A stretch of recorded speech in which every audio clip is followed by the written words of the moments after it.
কর্মশালায় উপস্থিত আছেন বিভাগের উপপরিচালক মহোদয় এবং আমার বাম পাশে সমাজসেবা বিভাগের পরিচালক মহোদয় এবং আমরা যারা অংশগ্রহণ আছি। বাংলাদেশের যে কোনো জায়গায় যে কর্মসূচি হয় সে কর্মসূচি সরকারের। সরকার সবসময়ের জন্য তার নিজস্ব কর্মসূচি নিয়ে আগাচ্ছে এবং আমরা যদি গভীরভাবে দেখি এমন কোনো জায়গা নাই যেটা সরকারের কর্মসূচি নাই। এখন সরকার অনেক কর্মসূচি নিয়ে চলে এবং সরকারের অনেক সীমাবদ্ধতা থাকে, সেটা জনবল হোক, রিসোর্স হোক, যার জন্য অনেক কর্মসূচি কিছু সময় ঘুমন্ত অবস্থা হয়তো বা থাকতে পারে।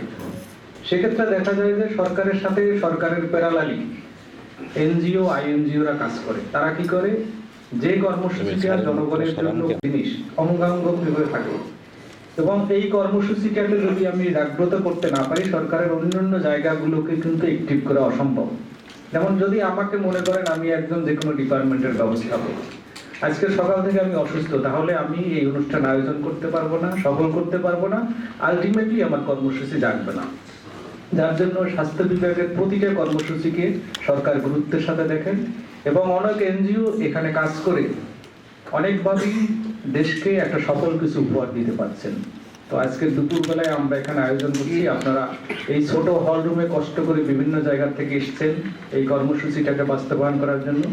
এবং আমার যেটা মনে হয় বিভাগীয় পর্যায়ে এইটাই প্রথম এইরকম একটা আয়োজন। তো সুতরাং যেহেতু আমরা বিভিন্ন জায়গা থেকে আসছি কষ্ট করে, এখানে কিছু কন্ট্রিবিউট করব এই আশাবাদ ব্যক্ত করছি এবং সাথে সাথে এই সুন্দর প্রোগ্রামের শুভ উদ্বোধন ঘোষণা করছি। জীবনমান উন্নয়ন, সহনশীলতা বৃদ্ধি এবং প্রকল্প এলাকার গ্রামের উদ্যোক্তা তৈরি এবং তাদেরকে সহায়তা করা। প্রকল্পের বরাদ্দ বিশ্বব্যাংক এবং আমাদের সরকার কর্তৃক বরাদ্দকৃত মোট 340 মিলিয়ন মার্কিন ডলার, যেখানে বিশ্বব্যাংক আমাদের দিচ্ছে 300 মিলিয়ন এবং বাংলাদেশ সরকার 40 মিলিয়ন। প্রকল্প কোভিড-19 করোনা মহামারীর পরে আমাদের যে ক্ষতিগ্রস্ত যারা ছিলেন, এনজিএলআইপি সদস্য প্রায় 2,55,000 খানা এবং বর্তমান আমাদের ইলাই প্রকল্প নিয়ে 7,44,600 খানা উপকারভোগীরা এই প্রকল্পের আওতাভুক্ত আছেন। এর মধ্যে 90% হচ্ছে নারী সদস্য। প্রকল্প এলাকা বাংলাদেশ সরকারের দারিদ্র মানচিত্র অনুযায়ী আমাদের 12টি এনজিএলআইপি সিটি এর আওতায় ছিল এবং নতুন 8টি জেলা সহ মোট 20টি জেলা ময়মনসিংহ, শেরপুর, কিশোরগঞ্জ, নেত্রকোনা, বরিশাল, পটুয়াখালী, পিরোজপুর, রংপুর, দিনাজপুর, নীলফামারী, কুড়িগ্রাম, লালমনিরহাট, নওগাঁ, চাঁপাইনবাবগঞ্জ, খুলনা, ঝিনাইদহ, মাগুরা, লক্ষ্মীপুর, চাঁদপুর ও চট্টগ্রাম। এই 68টি উপজেলা এবং 20টি জেলা এবং 68টি উপজেলার 128টি ক্লাস্টার নিয়ে আমাদের 32 গ্রামে এই কার্যক্রম বাস্তবায়িত হচ্ছে। মনে করছি যে এত সুন্দর একটা পরিবেশ এখানে আমরা আসলে সবাইকে পেয়ে গেছি। এই ধরনের কর্মশালা আমি এর আগে আমার অন্য রিজন আমি আঞ্চলিক পরিচালক হিসেবে কাজ করছি, এখানে এক মাস হয় না আসছি, সেখানে একটা করে আসছি, কিন্তু এত সুন্দর স্বতঃস্ফূর্ত সারা আমি এখানে যেটা পেয়েছি এতটা ছিল না সেখানে।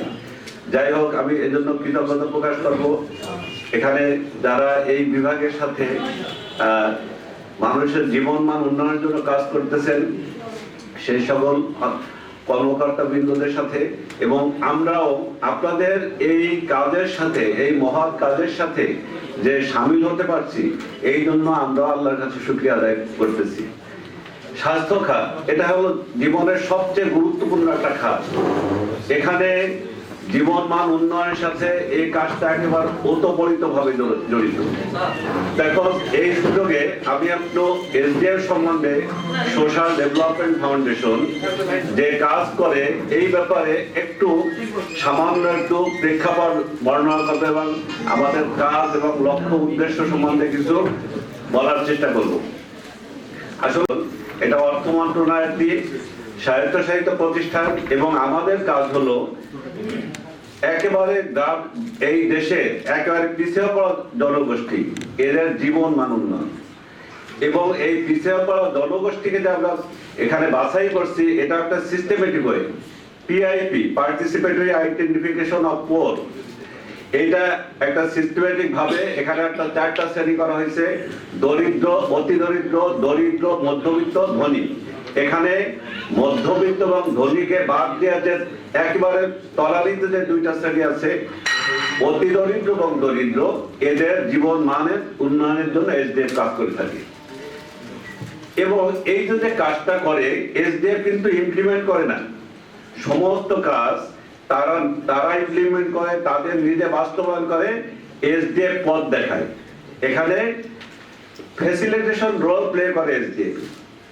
এখন এর সাথে আমাদের প্রতিষ্ঠান এমন একটা প্রতিষ্ঠান যেখানে ডাক্তার আছে, ইঞ্জিনিয়ার আছে। আমি নিজেও ব্যক্তিগতভাবে একজন ইঞ্জিনিয়ার। আমি এই এসডিএফ এর ইনফ্রাস্ট্রাকচার ডিপার্টমেন্টের প্রধান ছিলাম। এখন আমাকে এইখানে দায়িত্ব দেওয়া হয়েছে। এখন আমাকে সব জানতে হচ্ছে, সব বিষয় আমাকে কথাও বলা লাগতেছে।